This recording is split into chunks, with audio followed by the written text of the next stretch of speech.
Good morning students. आज मैं फिर तुम्हें अनुप्रास अलंकार के बारे में कल बताया था, जिसमें कि अलंकार के दो भेद बताए थे, शब्दालंकार और अर्थालंकार।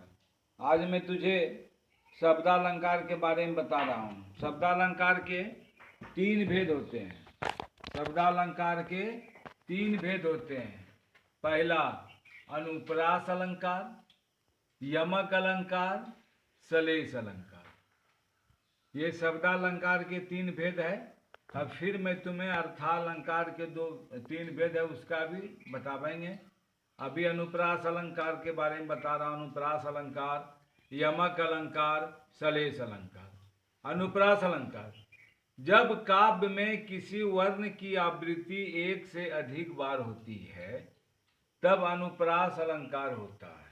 अनुप्रास अलंकार में काव्य में किसी वर्ण की आवृत्ति एक से अधिक बार होती है तब क्या होता है? अनुप्रास अलंकार होता है। जैसे चारु चंद्र की चंचल किरणें खेल रही है जलथल में। इस काव्य पंक्ति में चौ वर्ण की आवृत्ति एक से अधिक बार हुई है, अतः यहाँ अनुप्रास अलंकार है।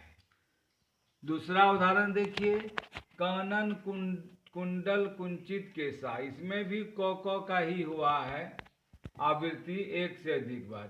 इस तरह से कि अनुप्रास अलंकार में जब एक शब्द या चौ या टो या पो या को या ओ से स्टार्ट होता है और वो एक बार से ज्यादा बार आता है तो वो क्या हो गया? अनुप्रास अलंकार। दूसरा यमक अलंकार, जब काव्य में एक ही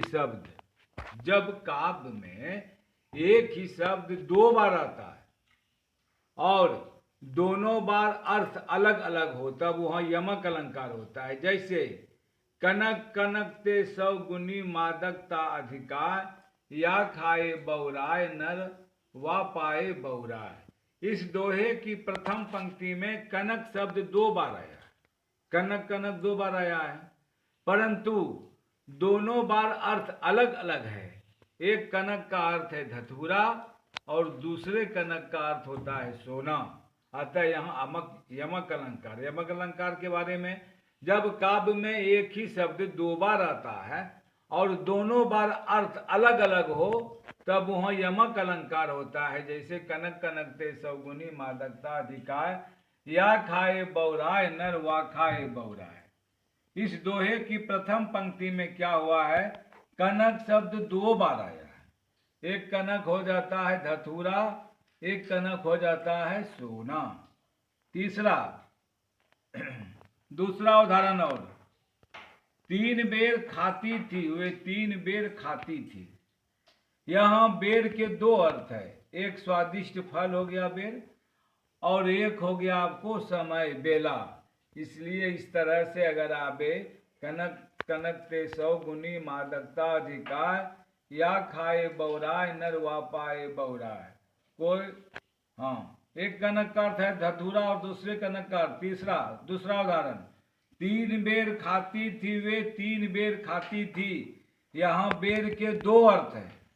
पहला एक स्वादिष्ट फल और दूसरा समय। ये समझ में आ गया हो। अब तीसरा सलेश अलंकार, जब काव्य में कोई शब्द एक ही बार आता है परंतु उसके एक से अधिक अर्थ निकलता है, वहाँ सलेश अलंकार होता है। जैसे मंगन को देखी पट देत बार बार है। पट मतलब दरवाजा हुआ, वस्त्र। यहाँ पट शब्द एक ही बार आया है लेकिन उसके अर्थ अलग अलग है।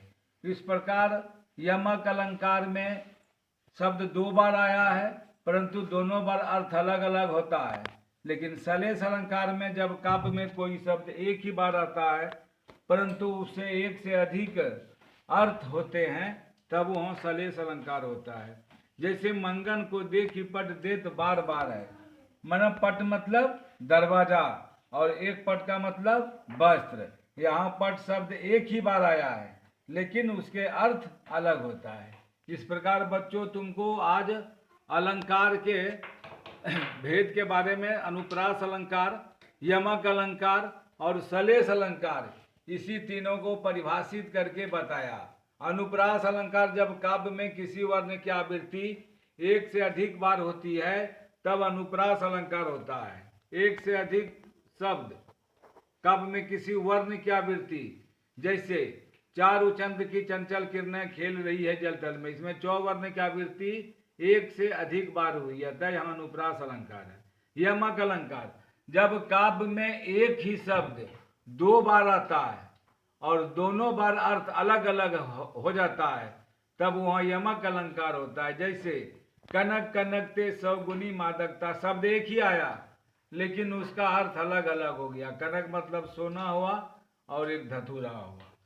अब दूसरा उदाहरण देखिए, तीन बेर खाती थी वे तीन बेर खाती थी, दोनों शब्द एक ही, दो अर्थ है, एक स्वादिष्ट जल स्वादिष्ट फल और दूसरा बेला या समय। तीसरा में सलेश अलंकार जब काव्य में कोई शब्द एक ही बार आता है परंतु उसके एक से अधिक अर्थ होता है।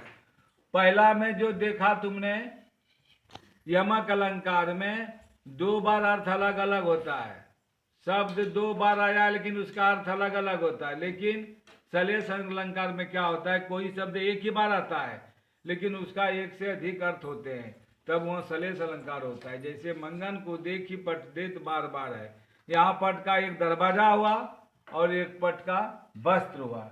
इसलिए आज तुम लोगों ने आशा ही नहीं बल्कि विश्वास हमें है कि शब्दालंकार के जो भेद बताए आप लोगों को, अनुप्रास अलंकार, तीन प्रकार के शब्दालंकार के तीन भेद होते हैं, अनुप्रास अलंकार, यमक अलंकार, सलेश अलंकार। इसका अनुप्रास यमक सलेश का परिभाषित करते हुए मैं तुमको उदाहरण बता रहा हूँ।